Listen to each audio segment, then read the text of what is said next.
Hi, and welcome to today's segment of Our Ventura TV. My name is George Alger, and today's guest expert is Joanie Blaxter, who is a community nutrition educator, and today's topic is gut health. Welcome, Joni. Hi, George. It's really nice to see you again. Good to have you. Now let's talk about gut health. What's perhaps a first thing that people should know about this? Oh, gut health is exploding everywhere. This is a big concern. And a lot of the reason is because there's new information coming out of the Human Microbiome Project just over the last couple of years. Okay, and also just to define gut, I mean, I tend to think of it as the stomach, but is it the stomach and more, or is it only part of the stomach? What do you mean by gut? Good question, George. It is not the stomach. The gut is really your small and your large intestine. Okay. Okay. And what's unique to the stomach is that it is very, very high in acidity. Stomach acid is so potent that it will actually take paint off cars. It's that strong. Wow. Yeah. So what should people know about this in terms of their health? Well, so let me tell you, as a person who's been teaching people in my community how to ferment foods, and I've been in the natural foods and products industry my whole life, I always believed that every time I had my kombucha or my kefir or I ate my probiotic in the capsule form, I always thought that those bacteria went down into my intestines, lived in my intestines, and did their good work in my small intestines. Turns out that is not true. All right. This is all new information to me as well, just within the last year or so. That, in fact, what microbiologists are teaching us, and some of this is information just coming out of the Human Microbiome Project. It turns out that stomach acid being so powerful, it kills, in clinical studies, 99.99% of the bacteria that we consume.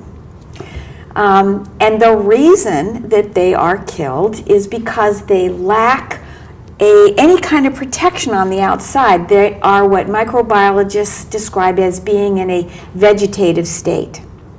So the big question is, well, you know, many of us have been taking these probiotics and fermented foods for years and getting some benefit. And so where's the benefit coming from if it's not because they stay alive in our gut? So about, I believe it was 2009, microbiologist researchers did a study through the NIH. And if you want to find this study, Google by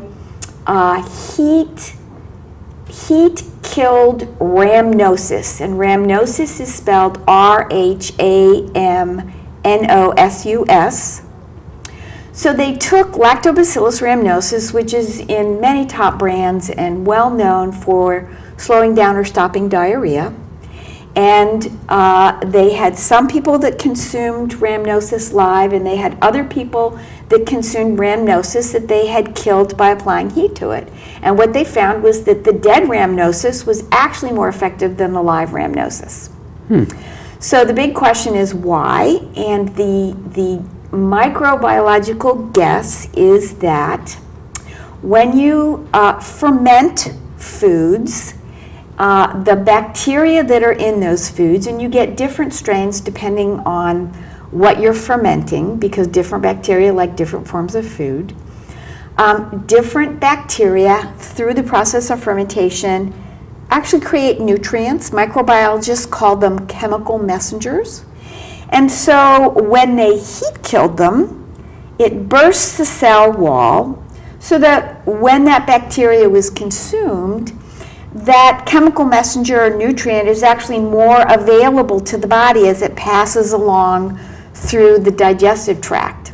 Okay, now let's also pause here and just comment upon bacteria. I think many people associate bacteria with bad stuff. Bad stuff, right, yep.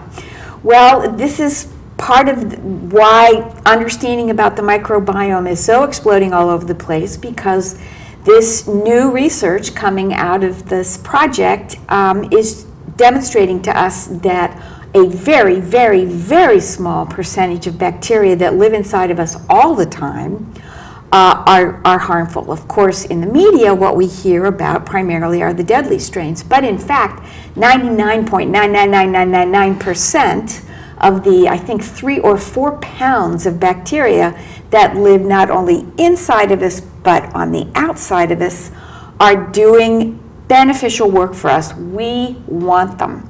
And this is why you are hearing in the media more and more about the negative effects of consuming antibiotics, either as a medication or in antibiotics are given to animals in their feed. And so we get a sideways exposure to them that way.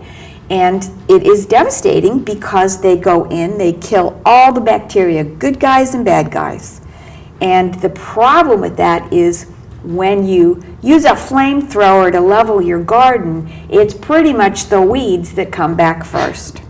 Okay? So many people, after they go through a round of antibiotics, a month, 2 months, 3, 6 months later will report getting not only sick again, but oftentimes with worse symptoms. Okay, so I did not realize to that extent that there was good bacteria.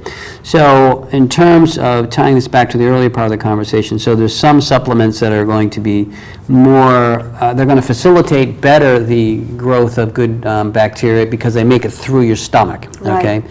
So what other things can a viewer watching this do that can help them maintain the ideal or improved bacteria in their intestines? Great question. And let me give just one more small piece of background on that, which is that most of that 3 or 4 pounds of bacteria are contained in our small and large intestine. And the reason for that is that something like over 80% of our immune system receptor sites are all embedded in our intestinal lining.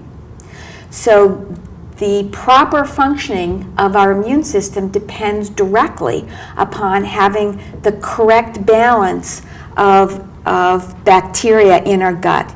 You want a certain minimum percentage of those to be what they call probiotic or the beneficial strains. Okay, so just to underscore that, so probiotic does mean good bacteria. Probiotic is a term that's got kind of a functional definition and then a strict scientific definition. Basically, people understand it to mean when you're taking a live bacteria and you're consuming it to improve gut health. That's a probiotic. Yeah. Okay. Yeah. So when you go to the health food store and you ask for a probiotic, that's how the person will understand it, and that's what they'll offer you as a supplement that is designed to help your gut health. So there's supplements, and then there's also foods. Like, isn't yogurt one that's filled with probiotics? So any supplement that you buy in the vitamin aisle, their origins are all from fermented foods. And of course, fermented foods are making a huge comeback these days. And so getting back to what I was saying earlier about how these vegetative strains that are in fermented foods and your conventional probiotics, like your lacto, your bifidos, streptococcus is another common probiotic beneficial strain. These strains are largely killed by stomach acid. And their function of bringing benefit is by actually supplying these chemical messengers or this nutrition as they pass through the system. But it turns out that we are actually designed through millions of years, literally, of evolution to be getting most of our exposure in terms of bacteria that can actually survive stomach acid and get down to the gut and then literally reproduce and give assistance in the gut from a form of bacteria called spore or endospore bacteria. And spore simply means shell. So these are bacteria that are everywhere in our environment, our water, our air, mostly in soil. And this is good bacteria. This is, well, they do many, many natural functions. Okay, for example, the soil endospore bacteria are what farmers love because they naturally reproduce in the soil. They are what make the soil fertile. So they are designed to eat the food and reproduce that's in soil. what is good for us as humans, we want gut commensal spore bacteria, okay? So their home is the gut, hence the gut commensal. And you want spore bacteria because they have that protective shell, so they're able to get 100% through stomach acid. And furthermore, this is so fascinating to me, they have this capacity called quorum sensing. Nature is so marvelous in terms of how it designs everything to work together. So these spore bacteria successfully get through stomach acid, they get down to the small intestine, and they recognize it as their home. They throw off their spore shell and immediately begin feasting and reproducing and using this capacity called quorum sensing, where they begin to read their intestinal environment. And as they do that, they also have the capacity to distinguish between harmful strains versus beneficial strains for the host, which every time I say that to people, it just blows my hair back all over again because it's so amazing. So over here, they say, oh, a bad guy. And in response, they actually naturally produce up to 12 different antibiotics that they selectively use to target and kill only the harmful strains. And over here, they're reading the environment, they identify a beneficial strain, and similarly, they produce nutrients that they selectively feed only to the beneficial strains. So when you get the right gut commensal spore bacteria in your intestines, you can measure a huge improvement in the gut microbiome because they actually live and reproduce down there for anywhere from 3 to 4 weeks. They travel very slowly through the digestive tract, doing all their good works. When they begin to get to the end of the digestive tract, they once again recognize that they're coming to the end of their beneficial environment. They put their little spore shell back on again, and then they're excreted out, and in a perfect world, of course, they would go back into the soil for that process to start all over again later. Wow. We are designed to be eating plants that are naturally covered with these spore bacteria, and of course we've so sterilized our food and agricultural system, it doesn't happen anymore. Further, we are constantly exposed to chemicals in our environment, invisible sources, far beyond the antibiotics that we take as medication, that they are carried down to the gut and kill our bacteria. So it is important to be consuming these on a regular basis. Joni, we're just about out of time. Okay. I wonder if you can give us a website or a way that people could find out more about this topic, and is there a summating message you'd like to convey to the viewers? Sure. Well, if anybody is interested in finding these kinds of probiotics, it's very easy. When they go to the vitamin aisle, they just can pull a bottle off the shelf, look at the ingredients. If it is a gut commensal spore bacteria, the first word will say bacillus, and the second word will be the Latin name of that particular strain. If it's not designated like that, it's not a gut commensal spore bacteria.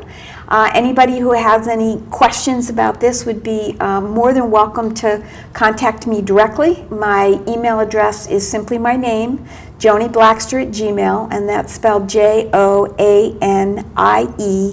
B as in boy, Laxter at Gmail. And I also have a series of articles on this subject. And to find, I think it's 6 or 7 articles I have on spore bacteria, they would just Google by Kitchen Cop, and that's cop spelled with a K, Jonie's column. I write for a national blogger. All right. Thank you very much, Joni. You're welcome, George. Thank you. This is George Alger signing off for this segment of Our Ventura TV. Until I meet again.